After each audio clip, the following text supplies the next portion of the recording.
E aí, meus queridos e amados irmãos, como é que vocês estão? Esperar mais gente entrar na live.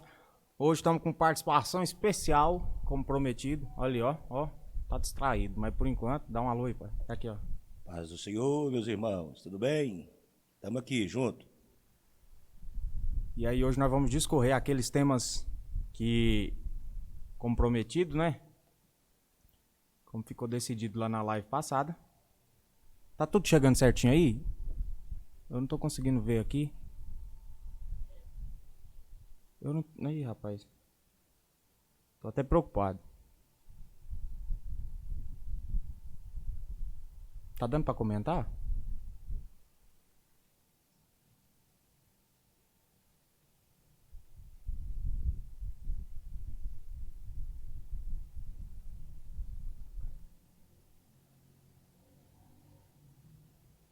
Ei, lasqueira.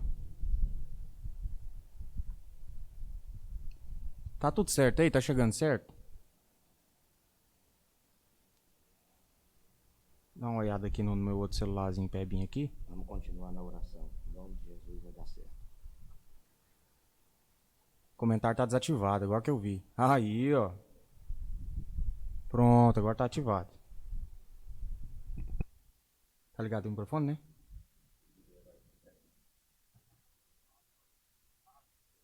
Aí, meus queridos, vamos esperar só mais um pouquinho aqui. Pra gente começar os assuntos, esperar chegar mais gente.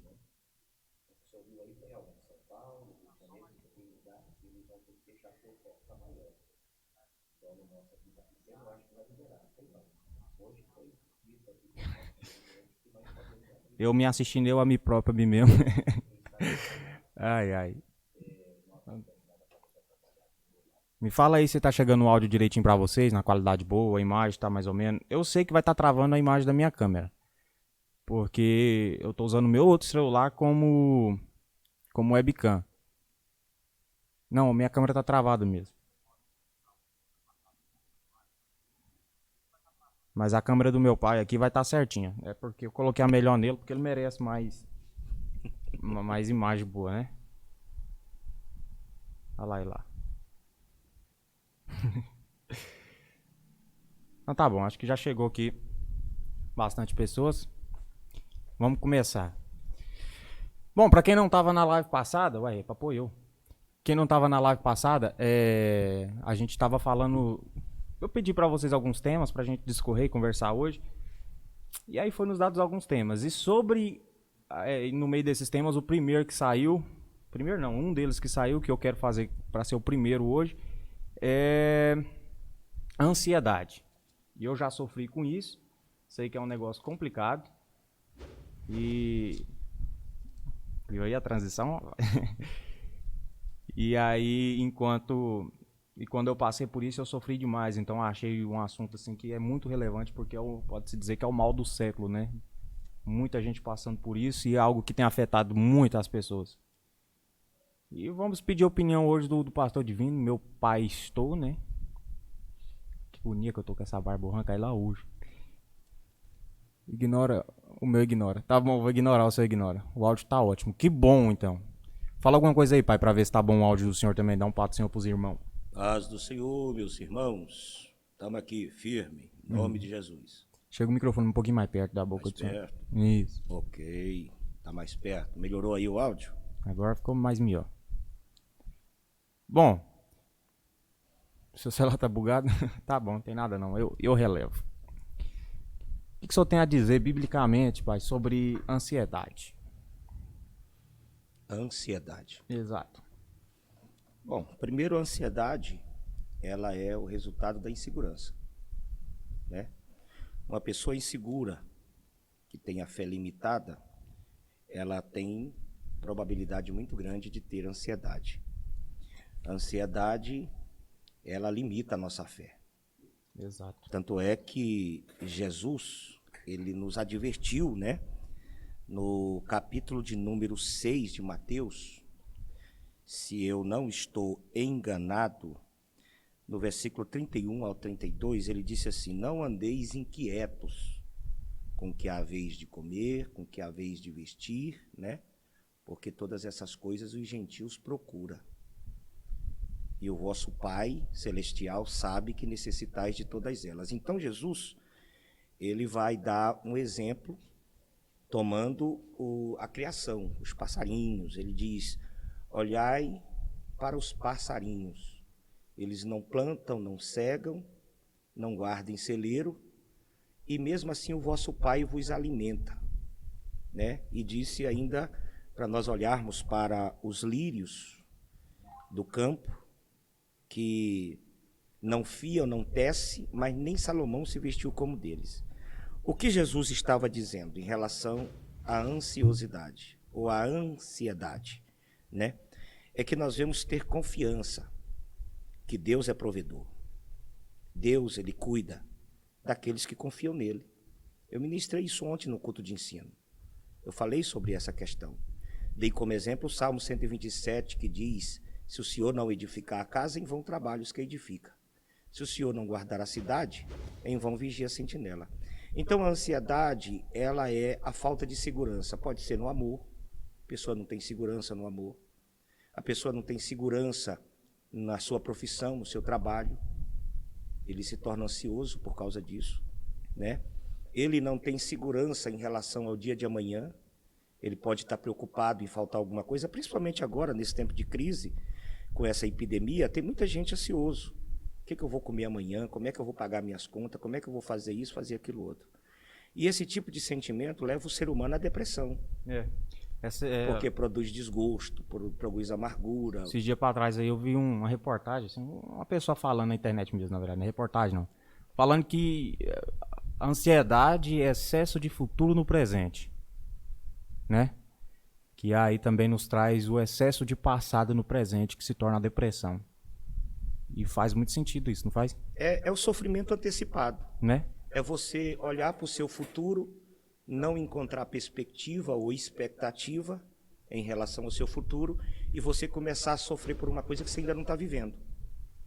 Certo? Certo. Então é mais ou menos isso mesmo. Você começa a sofrer apenas por pensar que algo na sua vida não vai dar certo. O crente, ele não pode andar ansioso. Ele não pode se preocupar com o seu futuro. Jesus disse: o dia de amanhã não nos pertence. E basta a cada dia seu próprio mal. Porque a gente sabe que a qualquer momento Jesus arrebata a igreja. E Pedro, ele dá um conselho muito lindo quando ele diz: lança sobre o Senhor as suas ansiedades. O que Pedro está dizendo? As suas inseguranças, suas frustrações, seus medos. Lança sobre o Senhor. Ou seja, confia, acredita. Deus é Deus de porta aberta, de socorro bem presente. Quando nós temos esse excesso de... Porque a ansiedade, até certo limite, eu considero ela normal. Ela é uma preocupação. Mas quando ela passa desse nível de preocupação, ela se torna um mal que provoca depressão e leva muitas pessoas sem Jesus ao suicídio. Leva também até aquele famoso crise do pânico, medo de várias fobias, medo de futuro, medo de gente... Porque vai se tornando uma pessoa que preocupa demais e não tem a cabeça assim, no lugar o suficiente para poder controlar todas as emoções, né? Porque vai ver que descontrola tudo, né? Um abismo chama outro. Eu começo ansioso, perco a minha fé, não acredito mais nas promessas de Deus, começo a me sentir incapaz, vou entrando em um estágio de depressão, assim como se diz, muito elevado. Isso vai provocando outras doenças psicossomáticas na vida do indivíduo e leva ele à destruição, porque esse é um trabalhar do diabo na vida das pessoas. Quando é que o diabo tem mais poder sobre a nossa vida? É quando o nosso sistema psicológico fica vulnerável e o diabo encontra um espaço muito grande para atuar. Eu creio que isso é isso. Eu não sou especialista na área, mas como eu lido com pessoas há muitos anos e trato de muitas coisas assim, sempre auxiliado pela Bíblia, alguns livros que eu leio, é mais ou menos o que eu entendo. Tem inspiração divina que é muito relevante. Agora, é muito fácil, assim, ó. Assim, claro, né? Entre aspas, é muito fácil dizer para não ter ansiedade. Muito fácil. Eu tô falando. Mas como é que na prática a gente faz para evitar isso? Porque eu falo por mim, eu sou um cara que preocupo muito com as minhas responsabilidades. O que é feito, posto na minha mão, e eu aceito aquilo de coração, eu me torno uma pessoa muito preocupada em fazer o meu melhor naquilo. Em fazer do melhor jeito possível. Por exemplo, pagar as contas. Eu tenho que pagar minhas contas. Agora, nesse período, não é garantido o meu salário. E aí, como é que eu vou fazer para permanecer calmo para isso? Me permanecer com a cabeça no lugar, confiando em Deus. Como é que faz? Assim, na prática mesmo. Como é que faz? Olha, é impossível alguém não ter ansiedade. Eu acho que é impossível. Qualquer ser humano, ele tem ansiedade. É como eu disse, a ansiedade ele começa com o medo. O medo do amanhã, o medo do futuro, o medo do que vai acontecer, o medo de uma situação que você não se acha capaz de administrar. Então, é impossível a pessoa não ter ansiedade. Então, o que você tem que fazer? Acreditar e confiar em Deus. Por exemplo, eu vou dar um exemplo aqui. Jesus sentiu ansiedade. Ele chega no Getsemane com seus discípulos, começa a orar. A Bíblia diz que ele começa a sentir pavor. Jesus parece que ele começa a ter uma revelação do que ele ia passar na cruz. E olha a oração de Jesus. Pai, se é possível, passa de mim esse cálice sem que eu beba. O que é isso? Jesus estava com ansiedade, estava com medo do que viria. Aí veja lá que a Bíblia vai dizer que um anjo desceu do céu e o confortava. É que ao mesmo momento que você começa a despertar a ansiedade dentro do seu coração, você tem que crer também na providência divina. Porque é normal você sentir medo das coisas, é normal você sentir medo do amanhã, do que está encoberto, do que não foi revelado.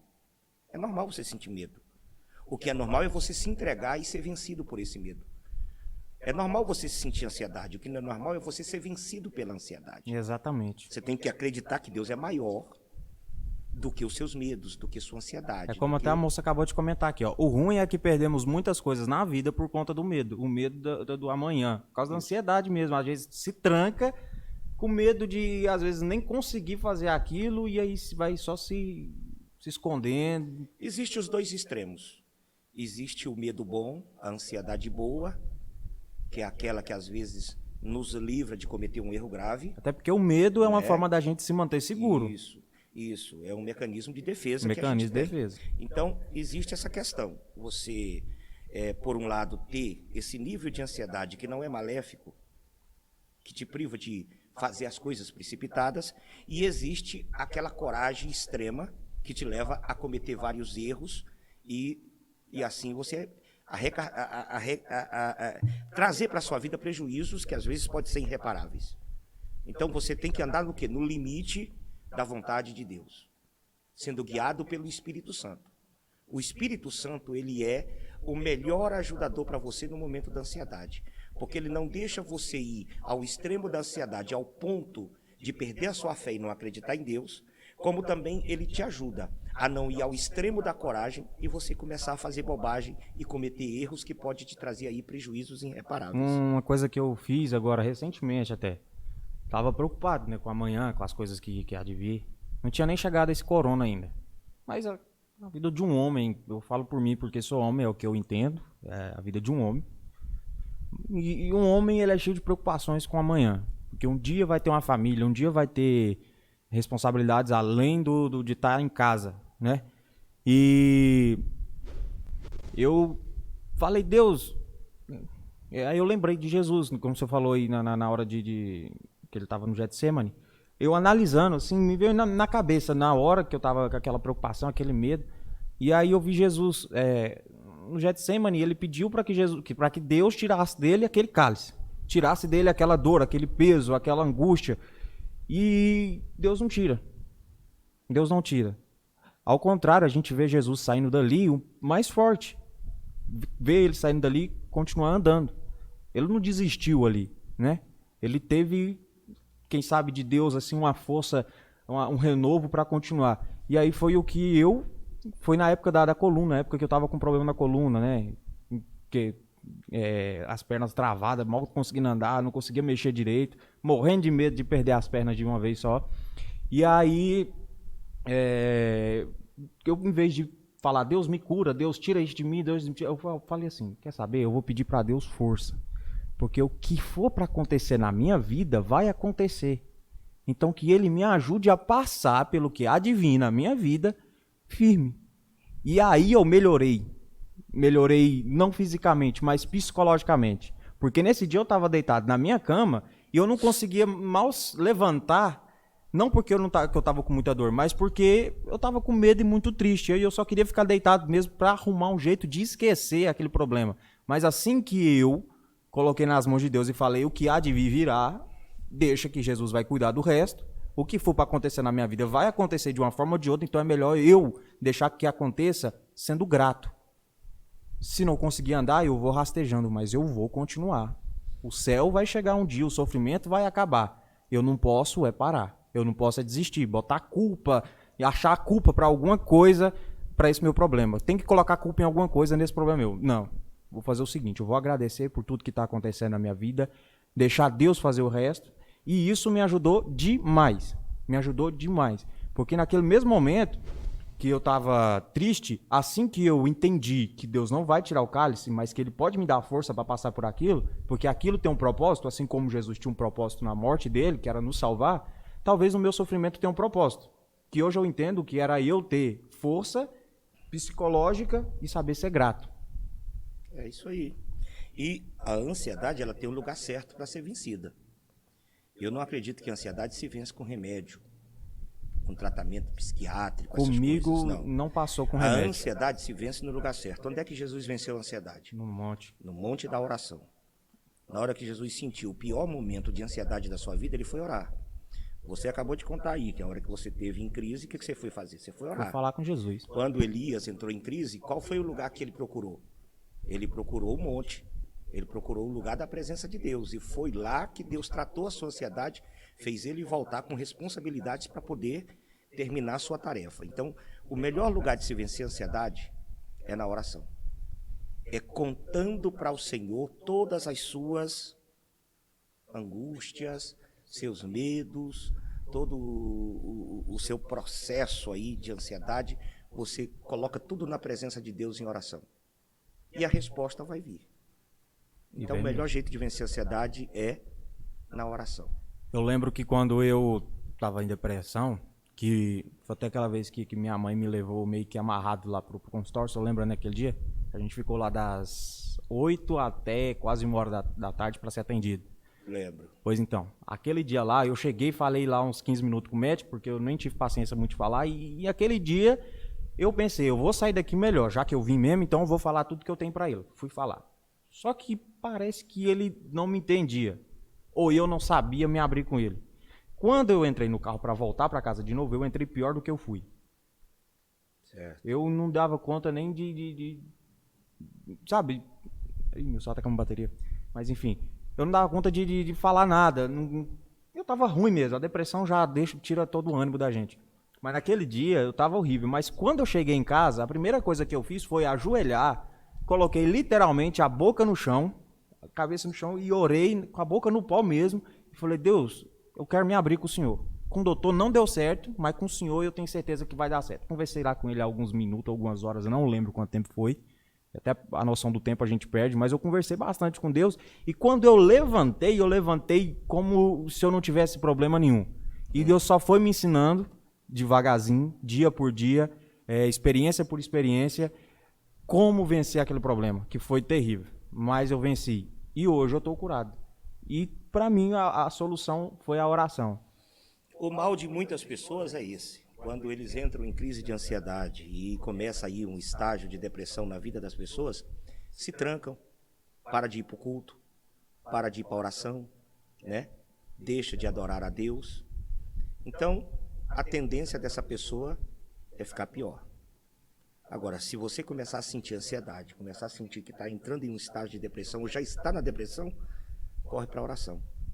Corre para os pés de Jesus e lança sobre ele tudo isso. Uhum. E o Espírito Santo, ele vai te ajudar. Eu tenho uma pergunta para o senhor que fizeram agora aqui sobre depressão, e como a gente já está falando sobre esse assunto, vale a pena a gente falar. Mas antes, eu queria pedir para você que está assistindo, vou dar um tempinho para você apertar esse aviãozinho que está embaixo e mandar essa live para alguma pessoa. Manda pelo menos para umas 2, 3 pessoas, para vir também junto com a gente ouvir, né, esses conselhos. e quem sabe salvar uma vida. Porque eu não sabia, mas essas lives aqui, esses vídeos que eu posto, salvou uma pessoa que eu fiquei sabendo recentemente do suicídio. Uma coisa simples que eu faço, eu não sabia que chegava a essa dimensão, que eu poderia, mesmo involuntariamente, fazer isso. E eu estou muito alegre com Deus por isso, claro, porque a glória não é minha, é de Deus por ter me usado. E quem sabe Deus pode te usar também, né? Já que o assunto é sobre isso e sobre principalmente esse próximo assunto que eu vou fazer a pergunta aqui pro pastor. Vai lá, mandou? Tá bom, vou fazer a pergunta agora. Ó, a pergunta foi o seguinte: sobre a depressão, por que o senhor acha que hoje em dia os números de suicídios são maiores? Falta de comunhão com Deus. Hoje em dia, o número de suicídio é maior porque a igreja está falhando em sua tarefa de intercessão. A igreja ora muito pouco. Os crentes mesmos perderam a força de orar, de sacrificar em jejum e oração, né? Nós estamos vivenciando aí uma igreja, uma juventude muito mundana, que se acarreta de muito conhecimento e não tem estrutura espiritual para administrar todo esse conhecimento, termina se frustrando, né? E a tendência do diabo é isso, levar ao suicídio. Isso aí é a ausência de Deus. É o prazer de viver acaba, né? O crente que desvia se suicida, caso de pastores dirigindo igreja, que suicida, aí você vai caçar a história, você vai ver que tem pecado escondido, você vai ver que tem uma falha muito grande ali que não foi confessada, a ausência de Deus vai tirando, é o que sentia Saul. Quando o Espírito Santo saiu da vida de Saul, a Bíblia diz que um espírito mau da parte do Senhor, não é que Deus tem espírito mau lá no céu, é que Deus permitiu que um espírito mau o atormentasse. Tanto é que Saul se suicidou. No auge da guerra, da peleja, que ele viu que ele não ia vencer, ele achou melhor se suicidar do que fugir. Ele achou melhor se lançar sobre a sua espada. Quando Deus se ausenta da vida de uma pessoa, a tendência dele é ir até morrer. O diabo vai arrastar ele a qualquer custo. Então, qual é a melhor forma de se vencer a depressão? Chama para si a presença de Deus. Vê aonde você está falhando, vê aonde você não sente mais Deus, vê aonde você caiu, começa a analisar a sua vida, você está vivendo mesmo na presença de Deus, o que você vive dá espaço para Deus trabalhar na sua vida, o Espírito Santo ainda habita dentro do seu coração, porque se o Espírito Santo estiver aí, dentro do seu coração, não há espaço para suicídio, não há espaço para derrota. Você pode até perder aqui uma batalha, mas jamais você vai perder a guerra. É como você disse, você vai ter força para se levantar e tocar em frente. Falou disso. Para mim, a opinião é essa. Suicídio é uma decisão porque uma pessoa que faz isso realmente precisa ter muita coragem. É uma decisão, suicídio? É uma decisão pessoal. É uma pessoa que perde tanto o amor pela vida que a vida dele já passa a não ter sentido nenhum. E o que leva as pessoas mais ao suicídio como é que chama a palavra? Eu estou tentando caçar uma palavra aqui, que foi o que Judas sentiu depois que traiu Jesus, né? Remorso. Judas, ele não se suicidou porque se arrependeu, ele se suicidou porque sentiu remorso. E como o espírito do diabo já tinha entrado no coração dele, porque Jesus disse isso para ele lá no Getsemane, por que deixaste Satanás entrar no teu coração, amigo? Verdade. Aí levou ele ao remorso. E o remorso, ele é diferente de arrependimento. Quando você se arrepende, você reconhece que você é falho, você reconhece que Deus é soberano, você reconhece que Deus pode te dar uma segunda chance, você se prostra diante dos pés certos, que é os pés de Jesus, e você tem força para vencer. Mas quando você sente remorso, você não reconhece nem a soberania de Deus e nem o valor da sua vida. Somente os males que você fez e você se sente indigno. E eu acho que a pessoa é levada a esse extremo que é o suicídio. Claro que é uma decisão pessoal. Só um minutinho. Falaram que tá dando o áudio duplicado. Eu vou tentar resolver isso aqui agora. Coloca o microfone do senhor bem próximo da boca, eu vou colocar o meu mais próximo também. Porque aí eu acho que é um microfone que tá ouvindo a voz do outro. Mas me falei, melhorou agora? Fala aí qualquer coisa pra ver se a voz do senhor vai sair no meu quê? E aí, pessoal? Melhorou aí o áudio? Eu acho que. Bom, agora outra coisa aqui que eu li. É que na verdade vale a pena ressaltar e comentar um pouco. Só pode falar bem mais próximo mesmo do microfone, viu? Acredito que não se pode generalizar. E Deus não se ausenta, e sim são as pessoas. As pessoas se ausentam. Deus não se ausenta, mas às vezes a gente se ausenta de Deus. É algo que nos cega. Essa foi a minha opinião. Porque eu já vi sim as pessoas se ausentar, mas quando você tem o seu alvo em Deus, não é? Quando o seu alvo está em Deus, a gente não se preocupa tanto com a ausência dos homens. Porque os homens são falhos. A Bíblia diz que maldito o homem que confia no homem, porque a gente sabe que confiar no homem é furada. Mas quem confia em Deus não vai se preocupar e não vai perder as esperanças e a força de viver porque alguém sumiu. É assim, quando eu digo a ausência de Deus na vida de uma pessoa, é que, claro, não é Deus que contribui para sair da vida de alguém, é a pessoa que contribui para expulsar Deus da sua vida. Certo? Quando a Bíblia fala de Sansão, que Sansão contou a Dalila o seu segredo com Deus, e lá em Juízes 16:20, quando ele diz que ia sair como das outras vezes e tal, a Bíblia diz assim, mas ele não sabia que o Espírito do Senhor se tinha retirado dele. O que ele fez, expulsou o Espírito de Deus da vida dele, como também se retirou da vida de Saul. Então, a pessoa com a sua malignidade, com seu pecado, com a sua rebeldia, expulsa Deus da sua vida. E aí, então, ele está propenso a ser acarretado de muitos males colocado pelo diabo na vida dele. E a ausência de Deus na vida do ser humano leva ele à morte, leva ele à destruição. Perde a esperança de viver, né? Essa. Porque eu lembro que quando eu tava com depressão, eu não quis me suicidar, mas eu perdi o prazer de viver. Eu lembro até que um dia, aquela vez que choveu aqui, molhou a igreja toda, que eu me questionei com Deus. Deus, como é que o Senhor deixa molhar o templo do Senhor? Que a gente teve que sair daqui de dentro às pressas, porque inundou que tudo. Bem no dia que a gente tirou o telhado para poder subir mais, você lembra? Nosso Deus, trabalhou demais aquele dia, mas trabalhou muito. Foi um dia assim que, nossa, foi exaustivo mesmo, porque as telhas muito pesadas, muito alto, e a gente fazer aquele serviço pra mim, foi algo muito difícil. E que eu valorizei muito aquele serviço. Mas, exatamente no dia que a gente fez isso, choveu. E molhou toda a igreja. E a gente teve que fazer o culto ali debaixo ali do refeitório, que não estava pronto, mas deu para fazer o culto ali. E aí, enquanto todo mundo desceu, eu fiquei aqui na igreja e eu fiquei muito chateado mesmo, muito chateado.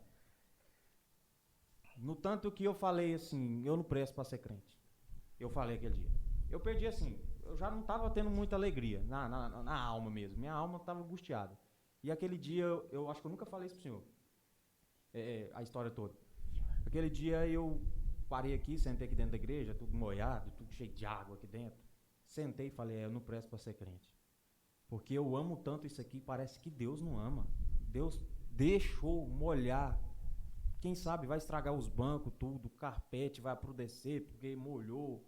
E, nossa Deus, eu fiquei chateado demais, eu chorei. Aí eu levantei e fui pro outro lado da rua e falei, eu vou embora. Só que no que eu falei, vou embora, eu olhei pra mim mesmo e falei, se eu for, eu não volto mais. E naquele dia eu tinha certeza que se eu fosse embora naquele momento, enquanto o culto estava acontecendo ali no lado, eu ia embora realmente, não ia conseguir voltar mais pra igreja. Eu não teria mais força para voltar. E aí eu parei, fiquei mais ou menos uns 15 a 20 minutos, ou até mais, parado ali, olhando pro templo, olhava pra estrada, pro rumo de casa. E aí eu falei, quer saber? Eu vou ficar quieto, não vou embora não. Eu não posso entregar minha vida assim pro diabo não. Lutei muito até hoje. E aí veio uma força assim, como se um vento me carregasse, e eu sentei do lado da minha mãe. Muito triste, chateado demais da conta, grilado mesmo com aquela situação.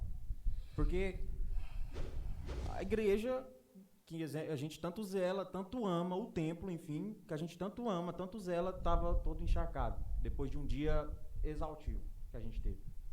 Mas, no entanto, ixi, o vídeo parou. Mas tá ouvindo o áudio? Eu acho que é a internet. Tá ouvindo pelo menos o áudio, gente? Tá ouvindo pelo menos o áudio? Alô? Voltou? Voltou? Voltou? Alô? Fala comigo, alguém? Acho que é a internet dele. Não, acho que não é não. Acho que é alguma coisa no site aqui em que eu tô usando para poder fazer essa transmissão. Que a internet tá boa aqui. Mas voltou? Tá me ouvindo? Tá tudo certo aí? Então tá bom, vou continuar aqui no raciocínio, eu acho, que eu lembro de onde eu parei. Vamos lá. E aí eu sentei lá, acabou o culto, a gente guardou tudo. Fui pra casa. Não, acho que não é minha internet não, viu, de Fabrício? Porque tá aqui, tá funcionando. Mas eu acho que a comunicação do site aqui que deu problema. Mas enfim, vamos lá. Cheguei em casa, deitei, não sei se eu dormi, não lembro. Tá. Eita. Esse é só o teste, pessoal. As próximas não vai dar tanto problema, não. Tá? E aí, no outro dia cedo, eu peguei e falei pro senhor, né? O senhor lembra que eu falei, rapaz, se eu tivesse ido embora, eu não ia voltar. E aí o senhor bateu no meu ombro e falou, Samuel, agora você se tornou um obreiro. E eu não entendi, porque eu tava esperando do senhor uma bronca. Lembra? Entendi, lembro. Eu esperava do senhor uma bronca. Tá. E aí, o que acontece? Passou um pouco, eu fui perguntar para Deus, mas por que agora eu me tornei um obreiro? Por quê? E aí Deus, de um jeito assim, que como sempre ele fala comigo, ele não costuma usar profeta para falar comigo, eu já até comentei com o senhor, Deus não usa profeta para falar comigo. Acho que aconteceu no máximo umas 2 vezes na minha vida toda. E aí, ele, com coisas simples, eu pensando muito, aí veio alguma coisa na minha cabeça, ele me mostrou que o templo, para Deus, não é nada, a não ser um local onde a gente se reúne. Apenas. Ele se agrada do nosso esforço para fazer o melhor para ele. Mas o templo, para ele, não é nada. Porque naquele dia que choveu, não aconteceu nada com a gente. E a gente continuou adorando, independente do lugar. E lá, as pessoas, o Senhor tem certeza que continuaram sentindo a presença de Deus. Né? Sim. Porque Deus, ele não importa com o templo, com coisas, mas ele importa com a gente. E naquele dia eu percebi que a gente preocupa demais com coisas mínimas. Mínimas. Quanto Deus, ele não está preocupado com as coisas que a gente preocupa. Ele quer saber se a nossa se está tendo jeito da gente adorar Ele. Assim como está acontecendo agora. Quanta gente está preocupado com o que está acontecendo agora e está esquecendo de adorar a Deus. Está esquecendo de se aproximar de Deus. Né? E isso tem causado ansiedade, que foi o que me aconteceu naquele dia. Eu fiquei triste, preocupado ao ponto de querer até sair da presença de Deus para sempre. Porque se eu tivesse ido embora, eu não voltaria. Né? Por causa de um problema que aconteceu naquele dia. As nossas frustrações nos cega. Nos cega. Observa uma coisa. Sim. Aquele dia molhou aqui dentro do templo. Demais. Porque a gente tirou o teto e tal, foi aumentar a altura do teto aqui, a gente estava melhorando o tempo. E aí começou a chuva. Então a gente pegou, tirou o som, saiu correndo e foi ali para o refeitório. Observa como é que essas coisas frustram a gente. Você se preocupou mais com o templo que estava molhando e não conseguiu perceber que nós já tínhamos ali um refeitório muito bem preparado para poder cultuar ao Senhor. Para mostrar o refeitório que nós tínhamos, que antes nós não tínhamos. É verdade. Era algo grande. Eu não sei qual é o nosso tempo e se dá tempo, eu queria contar uma experiência que eu tive em Curitiba. Temos 25 minutos, 24. E não sei também se é conveniente, eu sei que foi muito importante para mim. No início do meu ministério, quando eu fui pastorear, eu estava vivendo ainda aquela experiência de não poder mais trabalhar, avulso, né, particular. Tive que sair do emprego para ficar por conta da igreja, tudo muito escasso, dinheiro pouco, e eu comecei a entrar assim em um estágio assim de tristeza muito grande, de ansiedade, de preocupação, 2 filhos, a esposa e a vida difícil, não tinha dinheiro, a igreja pequena, poucos membros, e eu fui pregar em Curitiba. E quando cheguei em Curitiba, eu fui pregar lá na igreja, fazendo uma festividade de missões, e eu me lembro que os irmãos lá de Curitiba me levou para passear, para conhecer o centro, me levou para conhecer muitas coisas, e entre elas a gravadora da Mara Lima. E eu fui com os irmãos e eles desceram para ir lá na gravadora, que tinha alguma coisa para resolver na questão da gravadora, e eu fiquei dentro do carro. Eu disse para eles, não vou entrar não. Eu estava muito triste, muito angustiado naquela época. Isso foi aí por volta do ano 2002, eu acho. E aí eu no carro, eu liguei o rádio e estava passando a Novas de Paz, lá de Curitiba. A Rádio Novas de Paz. E um pastor contou uma experiência sobre essa questão de gratidão. Ele contou a história de um senhor muito fiel a Deus, que nunca questionou a Deus por nada. Ele nunca perguntou para Deus por quê, Senhor. Ele nunca perguntou. Toda vez que acontecia qualquer coisa, podia ser boa, podia ser mal, ele ajoelhava e agradecia. E dizia, obrigado, Senhor. Toda vez, toda vez. Podia ser bom, podia ser mal, não tinha problema. Ele ajoelhava e agradecia por aquilo que tinha acontecido. Ele se aposentou, então ele pegou e vendeu a casa dele. Ele era viúvo, os filhos estavam tudo casados. Ele vendeu a casa dele, tudo que ele tinha, comprou um iate. E o propósito dele era evangelizar as ilhas isoladas que havia na região. E ele começou um trabalho de evangelização, fazendo a obra de Deus. E aí, todo lugar que ele chegava, pregava, ele agradecia a Deus e tudo, e foi vivendo assim, até que um dia ele foi tomado por uma tempestade no mar.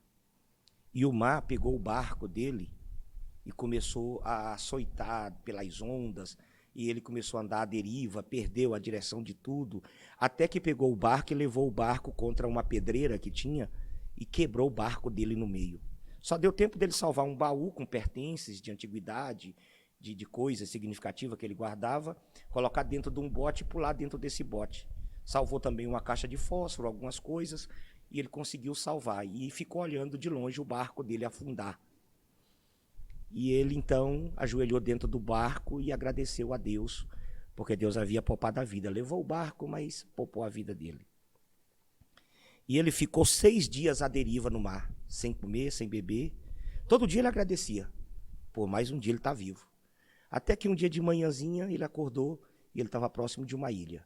Então disse que ele navegou, remou, chegou naquela ilha, conseguiu puxar o bote para fora, e aí ele fez uma cabana de plástico, de palha, conseguiu achar água potável na ilha, conseguiu achar comida, e ele começou a viver nessa ilha. E ele ficou lá mais de 2 anos. Todo dia ele ajoelhava e agradecia a Deus por mais um dia. Todo dia ele ajoelhava e agradecia a Deus por mais um dia. Ele tinha um fogo lá que era permanente, ele não podia deixar apagar esse fogo, né, na barraca dele. E assim ele foi levando, mais de 2 anos na ilha perdido. Até que um dia ele foi para o mato caçar alguma coisa para comer e ele viu o fumaceiro subindo e lembrou da barraca. E saiu doido correndo. Quando ele chegou na beira da praia, a barraca de palha dele estava acabando de queimar com tudo que ele tinha dentro. Tudo. Até o baú com as fotos dos filhos, dos netos, do casamento, as coisas de recordação dele, tudo. Até o bote que estava dentro da barraca de palha que ele fez. O restinho de coisa que ele tinha foi embora. O que tinha tudo queimou. Aí ele contando lá, disse que a primeira vez ele ajoelhou na areia e não conseguiu pedir, ou não conseguiu agradecer. Pela primeira vez ele ajoelhou e não conseguiu dizer obrigado, Senhor. Pela primeira vez ele disse assim para Deus, por quê? E aí ele lançou sobre o rosto de Deus tudo o que ele tinha vivido. A vida inteira eu fui fiel, a vida inteira eu te agradeci, nunca reclamei por nada, nunca te fiz pedido de nada, tudo que o Senhor fez na minha vida eu te agradeci, eu sempre fui grato, mas agora o Senhor deixou a barraca queimar, o Senhor deixou, meu barco queimou, eu não falei nada, mas agora o meu baú, com todos os meus pertences, com todas as minhas recordações, o Senhor deixou queimar tudo, Senhor. Por quê?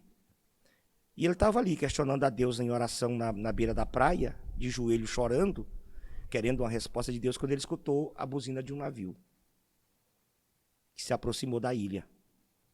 Aí desceu um bote, né, uma canoa com alguns marinheiros, vieram até a ilha e ele perguntou para os marinheiros, mas como é que vocês sabiam que eu estava aqui? Ele disse, nós estávamos passando no canal e a gente viu o sinal de fumaça, como pedindo socorro. Então a gente rodeou a ilha e encostamos aqui. Aí Deus falou no coração dele: quando você pensa que eu estou tirando tudo e acabando com tudo que você tem, eu estou te dando a chance de recomeçar de novo. Te dando uma nova oportunidade. Voltar para a casa dos filhos, voltar para abraçar os netos, que era mais importante. Morrer naquela ilha ou abraçar os netos de novo. As fotos dos filhos ou ter o filho de novo, Ou né? ter o filho de volta. É. Então, a gente precisa, na hora da angústia, da ansiedade, do problema, olhar em volta. Há um propósito de Deus em tudo que Ele faz na nossa vida. E às vezes a gente pensa que está no fundo do poço e esquece que tem uma corda de Deus amarrada na nossa cintura, nos puxando para cima. Eita. Não é assim? Sim, senhor. É. Falar o quê, né? Tem vezes que a gente questiona muito e esquece mesmo de olhar que tudo é fase, né? Tudo na nossa vida é fase. E toda fase precisa passar. E ela vai passar. Passa. Toda, Com certeza ela toda, passa. Toda. E a gente, em vez de confiar em Deus, a gente questiona demais, né? Isso no aspecto geral.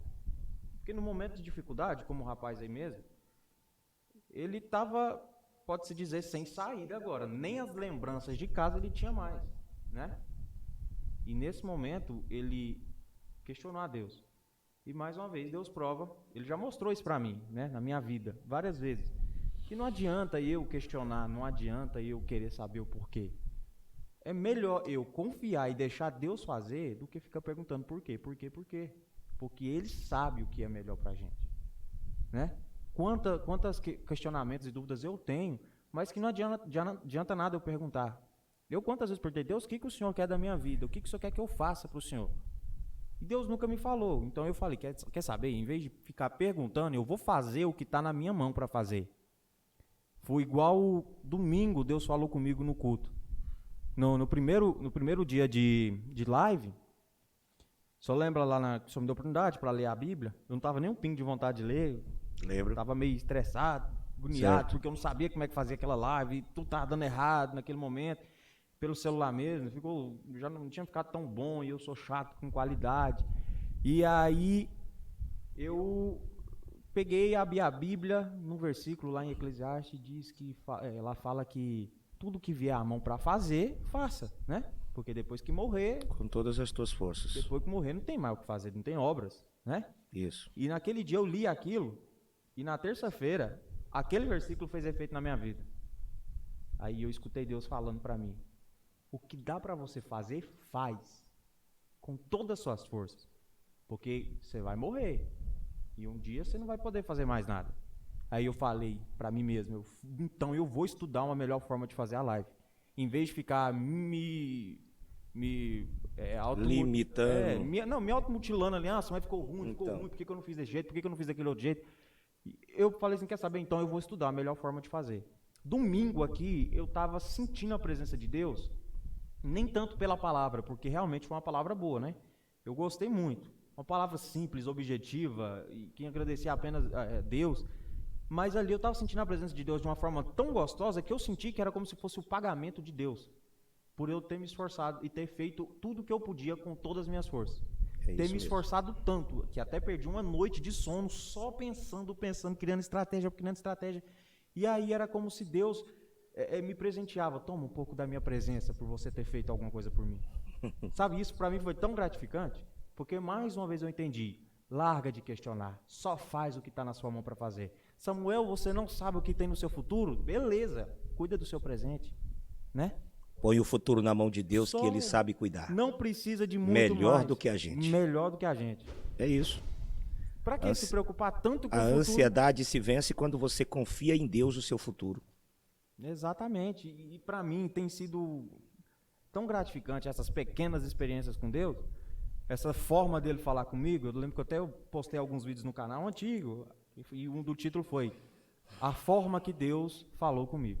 Olha a forma que Deus falou comigo.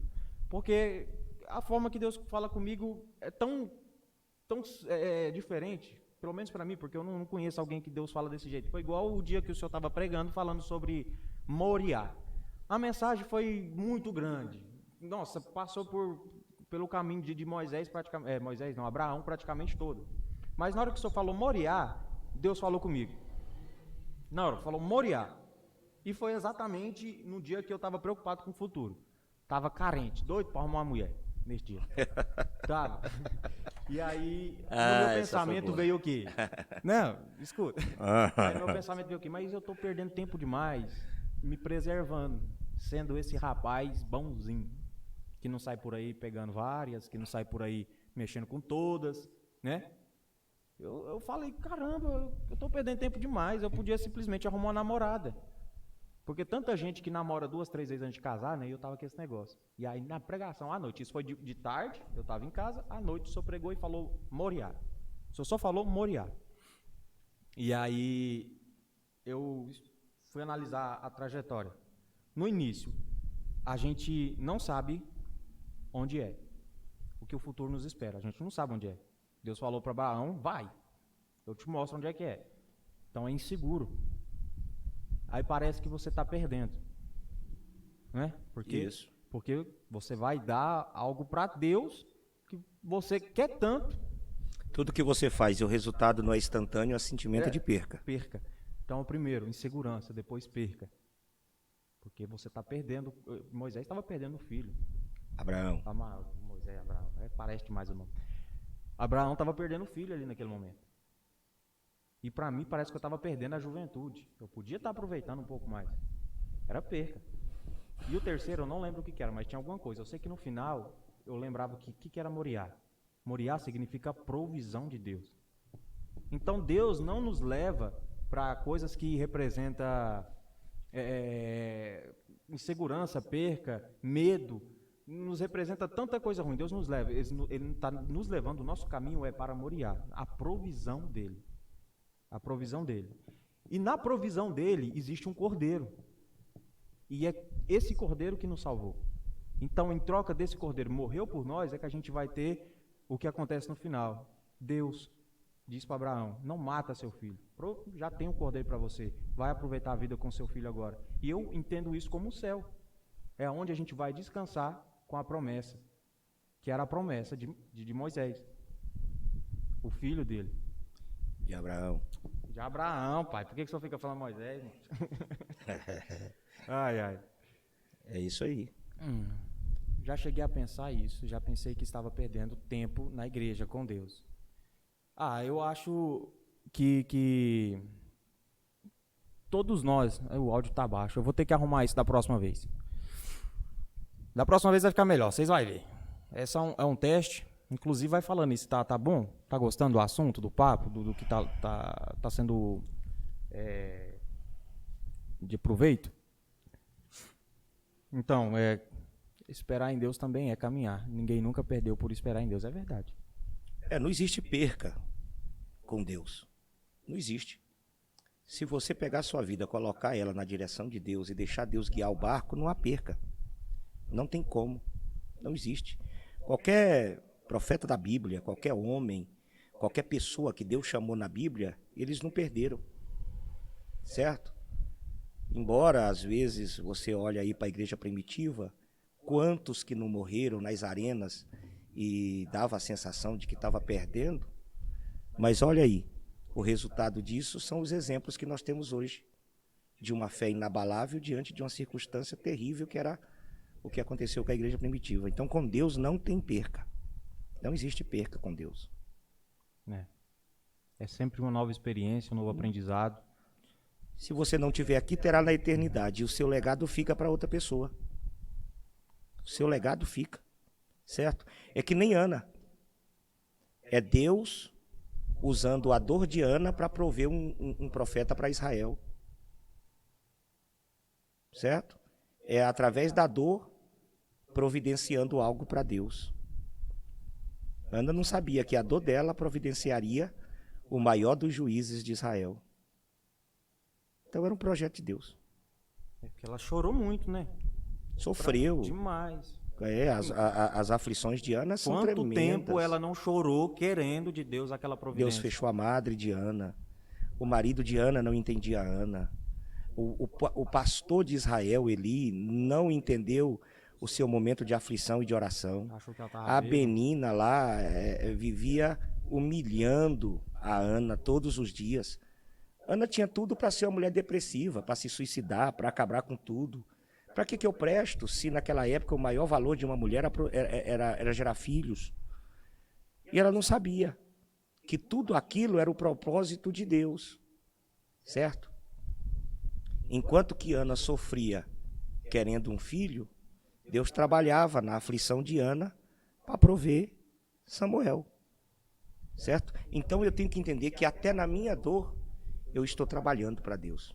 Tem um propósito de Deus nisso. Deus tem um propósito nisso. Então não adianta ficar ansioso e preocupado com o que vai comer, que vai vestir amanhã, com o que há de acontecer na minha vida. Por que eu estou doente hoje? Que sofrimento é esse? O que está acontecendo? Tem muita gente perdendo o emprego, tem muita gente hoje incerto do que vai acontecer amanhã. E isso não pode acontecer na vida de quem se colocou nas mãos de Deus. Porque quando a gente aceita Jesus, a gente aceita viver nas mãos de Deus, né? Debaixo da proteção, sendo guiado pela direção que Ele nos coloca, certo? Sim. Eu estou errado? Não, né? É isso mesmo. Pois então, quando a gente faz isso, a gente tem que acreditar que o que Ele projetou para a gente vai dar certo. Mesmo que aos meus olhos pareça impossível, pareça complicado, pareça não ter uma saída, porque assim como Abraão, Deus não mostrou para ele a direção, assim como hoje a gente não consegue ver o que vai acontecer amanhã. Parece que já vai adiar mais 15 dias, é o que eu vi hoje, dessa agonia aí, desse negócio, dessa quarentena. Então, esse negócio de adia mais, não vai voltar a trabalhar, as pessoas não vai melhorar, vai piorar, tá melhorando, tá adoecendo mais, não sei o quê. A gente vai se preocupando muito. Eu, por exemplo, estou muito preocupado, porque eu não sei o que vai ser do meu serviço. Eu não sei, é incerto. Mas eu estou acreditando que o que Deus vai fazer na minha vida é maior do que a minha preocupação. E eu estou acreditando de verdade, tanto que eu estou conseguindo dormir à noite tranquilo, estou confiando que vou conseguir pagar minhas contas mês que vem, quer dizer, esse mês agora. Deus vai providenciar meios de fazer tudo que Ele mesmo me deu um dia, né? Me garantiu todas as minhas conquistas. E Deus vai continuar providenciando, assim como providenciou lá atrás, né? Deus é fiel. Não é hoje a primeira crise que a gente vive. Não, e dentro dessa crise nós temos um aspecto positivo. Nós temos aí as profecias da Bíblia se cumprindo. Travou de novo, gente? Alô? Alô? Alô? Alô? Alô? Voltou? Fala comigo, alguém? E tranqueira, hein? Baixa o braço aí, ó. Deixa eu mandar um alô aí pra irmã Edna. A irmã Edna tá lá ligada no Instagram, disse que era pra mandar um alô pra ela. Te amo, minha filha, viu? Você é o amor da minha vida. Manda um alô, voltou. Manda um alô também lá pro pessoal do Pará. Tá lá a tia Selma, Ei, rapaz. Selminha, o minha meu tio mana. Fabrício, Fabrição, meu primão, te amo demais, viu? a avó do Carmo lá, a tia do Carmo. Tia do Tá Carmo, assistindo. Quem que tava? a Divina, o Bruno, Como é que é o nome lá? a família do Bruno. Ah, esqueci o nome do meu primo lá, moço. Ah, o filho da tia Divina. O Altão, Magrinho. Eu esqueci o nome do homem, rapaz. Ah, não. Um abraço aí pra toda a família Vitor, aí no Vitinho. Pará, o Vitor, todo mundo aí, gente. Eu amo vocês, viu? Tô com muita saudade. Também lá no Pará, lá em Brejo Grande do Araguaia, tem lá. gente lá. Recife também tá assistindo a gente. Então tem muita Né? gente do Brasil todo. Voltou, né, gente? Já voltou. Mas João nós já estamos Vitor, concluindo, falta só 10 Não, minutos. falta 5 minutos na realidade. Então eu já quero concluir aqui com vocês. Separamos hoje o tema da ansiedade e também depressão, né? Que é uma coisa que praticamente está ligada uma na outra. E eu espero que tenha sido produtivo para vocês, assim como foi produtivo para mim também, lá para Petrolina, que está assistindo a gente também. Um alô. Deus abençoe vocês. Como foi produtivo para mim, demais a conta. Eu espero que Deus tenha falado no coração de vocês. Obrigado a todos que assistiram. Quero falar que essa live vai estar lá no YouTube também. Eu estou gravando ela e assim que terminar aqui eu vou postar lá. Então, se você quiser que outras pessoas assistam, manda para outras pessoas, tá bom? Porque aqui no Instagram fica salvo, mas é difícil, né? Nem todo mundo tem Instagram. Então você pega e manda lá o link lá do YouTube, tá bom? Quero agradecer aqui a presença de todos vocês, quero agradecer também a presença do nosso pastor divino, que esteve aqui conosco, falando de Jesus para nós e nos ajudando, porque aqui tem experiência. Então a gente vai marcar um outro dia para novamente o pastor divino estar aqui, e tá aqui separado aqui vários temas que eu peguei com vocês aqui na live passada, para a gente falar uma horinha só falando de um tema que nos ajuda, né? Que vai ser bem produtivo para a gente. Então é isso, deixa eu só ler aqui esse recado, que é para mim e para o pastor divino, porque nós dois, né? Nós dois estamos juntos nessa. Ótima live, Samuel, excelente qualidade, não só de imagem, mas também de conteúdo. Deus continue abençoando vocês, estejam sempre disponíveis para abençoar as pessoas. Amém. Aí, acabou o tempo. Que Deus abençoe todos vocês também. Vou finalizar por aqui. Algo a dizer, pastor? Paz do Senhor a todos, um grande abraço, que o Espírito que estava em Jó esteja em nós, que no momento de aflição e dificuldade a gente consiga ver o céu aberto e agradecer a Deus por todas as coisas. Amém. Então é isso, gente.